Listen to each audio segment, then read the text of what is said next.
Hey, it's Greg Stanley with the Collector Car Podcast back again this week, and I'm doing something I haven't done in a while. It's updating you on 15 collector cars you need to buy now before they become too expensive. All right, before I get into the cars you need to buy now, I do need to review a couple cool things. RM Sotheby's, we are gearing up for some big auctions. We've got our May sale coming up here at the end of the month, but then beyond that, we have the big Monterey sale. So we only have about 4 weeks left to go in which to consign cars for Monterey. There's some great stuff coming in, some really big Ferraris, which I'm excited to see what those do. And then after that, we have Hershey in October. That's always been a great auction for us at the Hershey Lodge during AACA, one of their national meets. So great opportunity there. I did see a big collection come through. So that already has limited spots. So if you're interested, just shoot me a note directly gstanley at rmsotheby's.com. Now, I never say this, but I can also assist with private sales. I actually just did a really big private sale last week on a special car, as well as some estate planning. If you need any assistance on those fronts, just let me know. And then lastly, I did launch Octane FM, which I know you all are aware of, as there's a new song posting pretty much every day. If you don't like those, I apologize, but hopefully you do. It's a lot of fun for me to do. And if you would like for me to make a song for you, just shoot me a note as well. So those will probably slow down a little bit. I'll do one or two a week versus one every day. Also, if you like this podcast, please share with your friends. And I would love to be a little bit more engaging with you. So if you have any collector car market trend questions or anything at all, please shoot me a note at Greg at the Collector Car Podcast or G Stanley at RM Sotheby's, and I will answer them on the air. Now, as I mentioned, Octane FM, you've heard a lot of that happening recently. If you go to YouTube, you'll see some fun images I create for it. So here's the newest one. Now, again, this is just 30 seconds. The entire song will be at the end. So let's listen in. Ba-da-da, shooby-doo-wop, vroom, vroom, flop. Where'd the soul in driving go? Let's roll!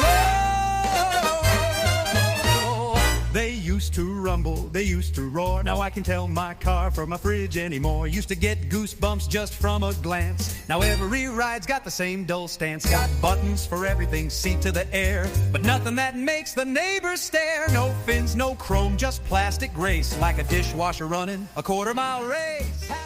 All right, now let's get started to the cars that you need to buy now before they get to be too expensive. Now, I apologize. I will not be able to find the exact car for all of the pictures if you are watching on YouTube. So it might be a 924 Turbo I'm talking about, but I might throw up a 944 picture just because I have limited pictures in which I can use without some sort of copyright infringement issue. So the number one car on the list is the 1980 to 1982 Porsche 924 Turbo, the Type 31.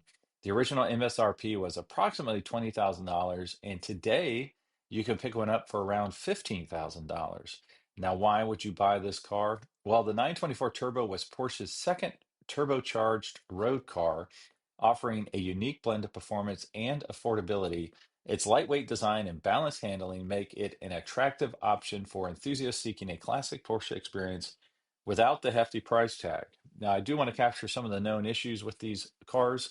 And for the Porsche 924 Turbo, you need to watch out for fragile turbochargers, weak cylinder head gaskets, and limited parts availability for the 931 specific components. I've seen these before in the past, just riding away in some fields. And I think a lot of times it's because of the rarity of some of the parts. So be careful when you buy. They're not the fastest things in the world, but they are cool. So again, 1980 to 1982 Porsche 924 Turbo. Next up is the 1974 to 1979 Jaguar XJ12L Series 2. Now, the original MSRP on this car was $13,000, current value approximately $14,300. Now, why would you buy one of these? The Series 2 XJ12L, L, I believe that's for longer wheelbase, represents the pinnacle of Jaguar's luxury sedans from the 1970s. Featuring a 5.3-liter V12 engine and a plush interior, it's a symbol of British automotive elegance that's still within reach for collectors. These are very attractive cars. Interiors are very attractive. Now, the known issues: be aware of overheating problems, Lucas electrical gremlins, and expensive V12 engine maintenance. So, word of caution again, I think it's going to apply for all of these cars. Buy the best unmolested version you can find that's been well maintained, and you should be 80% there. All right, third, 1966 to 1970 Oldsmobile Tornado. The original MSRP was just over $4,000. Current value around $25,000. Now, why would you buy this? As the first American front-wheel drive car since the 1930s, the Tornado was groundbreaking. Its bold design and powerful V8 engine make it a standout in automotive history. Now, values on these, I think, have been soft just from the fact that it's a front-wheel drive car, so kind of like the Cadillac of the same year. Beautiful cars, just attractive looking, cool things, but their values have been suppressed because of that, because you can't do a rear wheel burnout. Now, known issues: potential torque converter and front suspension wear, along with a cramped engine bay that makes service difficult. So, really, really cool cars. Keep an eye out for one of those. They're a pretty decent buy.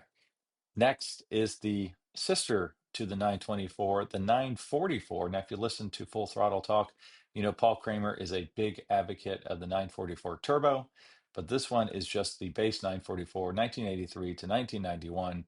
Beautiful cars, original MSRP just under $19,000, current value around $13,000. Why would you buy this? The 1944 offers a balanced chassis and classic 1980s styling with values starting around $7,500. It's an accessible Porsche that's gaining recognition among collectors.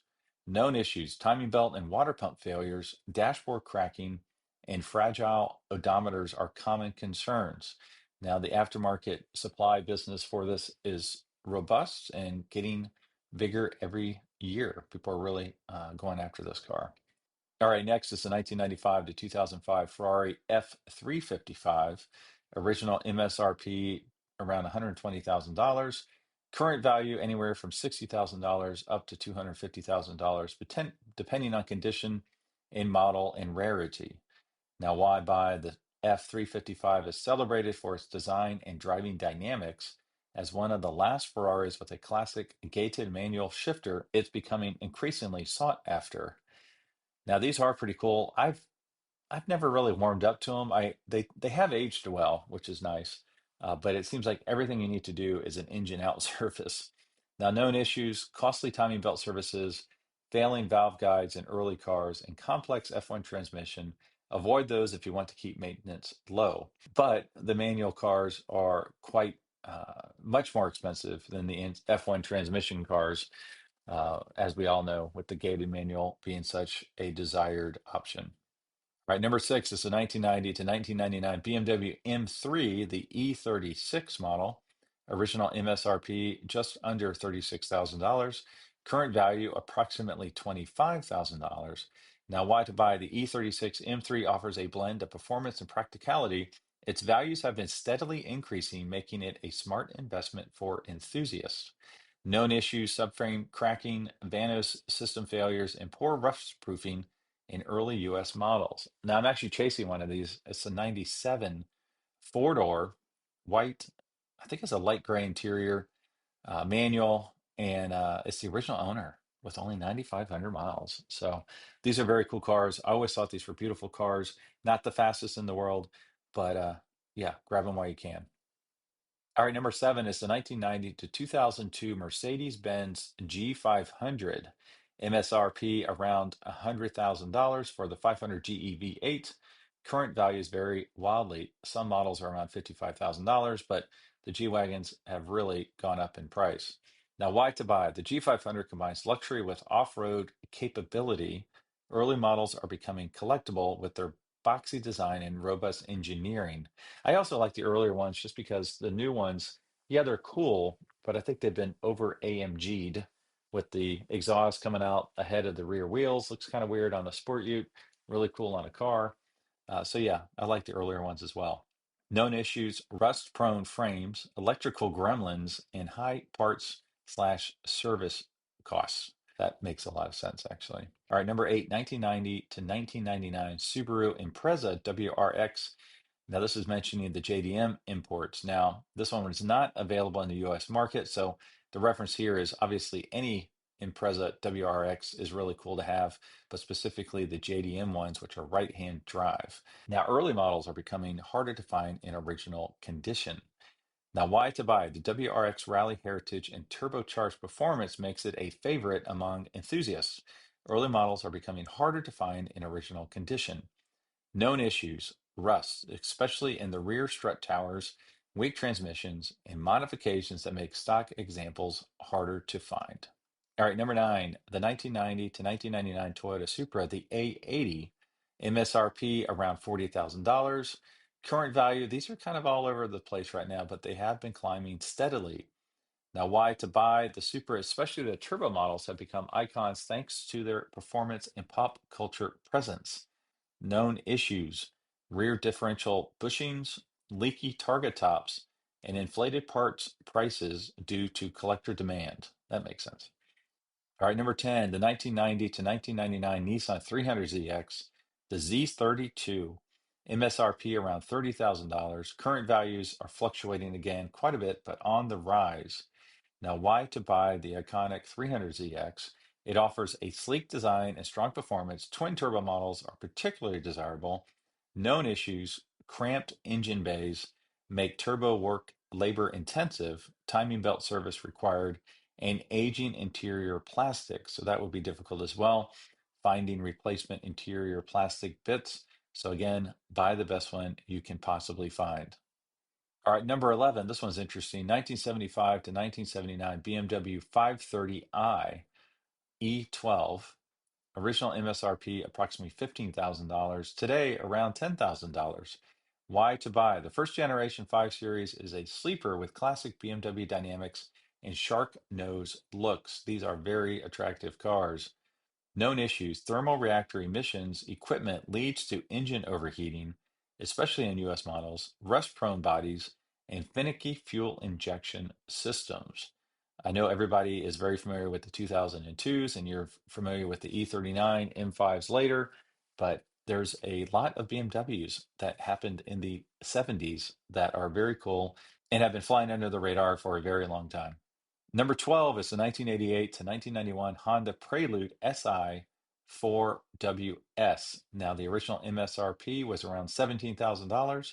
Current values increasing. Not a lot of data on these because they're not really tracked at this point, but they have been increasing slowly. Now, why to buy? Advanced four-wheel steering and precise handling make this a standout among late 1980s sports coupes. Basically, any of the Japanese rear-wheel drive, front-engine, manual cars from the 80s and the early 90s are increasing in price, so grab them while you can. Known issues for this car: four-wheel steering system can be costly to repair, and rust is common in rear arches and underbody. So be sure to get a pre-purchase inspection if you're looking at one of these cars. All right, next is not a car, it's actually kind of a truck. The 1984 to 1991 Jeep Grand Wagoneer. These got really hot for a while and they declined, and now they're getting lukewarm, maybe. The original MSRP was around $20,000. They have, been declining lately just because of the economy, but you might want to grab one up when you can find it. Now, why to buy? The original luxury SUV with wood grain paneling and a cult following. This was in, I think, one of the John Candy movies, The Big Outdoors or something. I can't remember, but or maybe it was Chevy Chase, one of the vacation movies. So very iconic. Known issues: poor fuel economy, weak brakes, and spotty reliability from AMC era components. But again, the aftermarket part supply is getting more robust as these continue to be popular. All right, we have two more to go here. Number 14, the 1991 to 1996 Corvette ZR1 C4 generation. Now, original MSRP was approximately $60,000, which was all the money back in the day. I remember when these things came out. Current value, these have been stagnant but are starting to move. Now, I just called it out actually last week on the Full Throttle Talk podcast. There was one that sold at Mecum for, I think it was 60 or just over $60,000, and they have been hanging in the $30,000 to $40,000 range forever. And that was, I think, the fourth most expensive one ever sold at auction. And in my mind, if you have one of these, get there was a 40th anniversary model, maroon model, that was also a ZR1. Now, why to buy? The King of the Hill ZR1 featured a Lotus design, double overhead cam V8, and world-beating performance. Known issues: secondary injector system issues, leaking weather seals, and rattling interiors. But all Corvettes had rattling interiors back then. The other really cool thing about this car is it truly was unique. The rear haunches, rear fenders were about 3 inches wider than the standard Corvette. There's a lot of cool stuff about that car. Very pretty car, too. All right. And the last one is an interesting one, Italian. For number 15, the 1970 to 1974 Fiat 124 Sport Spider. Original MSRP approximately $3,500. Current value, it's still under 15 grand. So it's a beautiful little car. Why buy? Designed by Pininfarina and offering an affordable taste of Italian motoring, the 124 Spider is a fun, revvy little Italian drop top. Known issues: electrical faults, rust-prone sills, and poor availability of OEM parts. Now, I have a buddy of mine, it's a little later model, but it is a little Fiat Sport Spider. He loves that thing. I just saw him this past Sunday, and it's a beautiful silver with red interior, and he was driving that thing cross country. Now, he did address the electrical issues right off the bat and fixed all the little, gremlins that were in the car, but he has no problem taking that thing for a long weekend anywhere he wants to go. So, well, hopefully you enjoyed this episode. As always, thanks for watching. Thanks for listening. And I will talk to you next week. But remember, I'm going to play the rest of that song right now. You can listen to the rest of them at the Octane FM playlist. So just hit that play all, and you can have some great music streaming in the background. And it's all about cars. Ba-da-da, shooby-doo-wop, vroom, vroom, flop. Where'd the soul in driving go? Let's roll! They used to rumble, they used to roar. Now I can tell my car from my fridge anymore. Used to get goosebumps just from a glance. Now every ride's got the same dull stance. Got buttons for everything, seat to the air, but nothing that makes the neighbors stare. No fins, no chrome, just plastic grace, like a dishwasher running a quarter-mile race. Had a Tupperware on wheels, no feels in those Michelin deals. Just a sanitized beat, no engine squeal. A rolling recliner with a steering wheel. Had a, Tupperware on wheels, the kind of car that cooks your meals. It's got Bluetooth and vegan suede, but it drives like toast on a paper plate. I miss a carburetor with a drinking problem. Attack that red line's just to solve them. Now my ride just softly hums while warning me my seat belt's not done. No scent of gas, no tire smoke thrill. Just AI saying, please sit still. It's not a car, it's a polite machine. It makes my blender look downright mean. Where's the swagger? Where's the snarl? Where's the coupe that made your heart go yar? Now it's beige and mild and factory tamed with a name like Zentricom.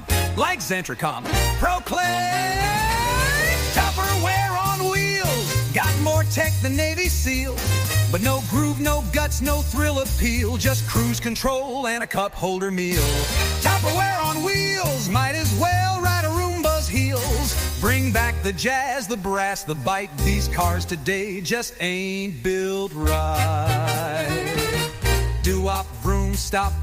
Give me chrome till I drop. Beige won't cut it. I want fire and feels, not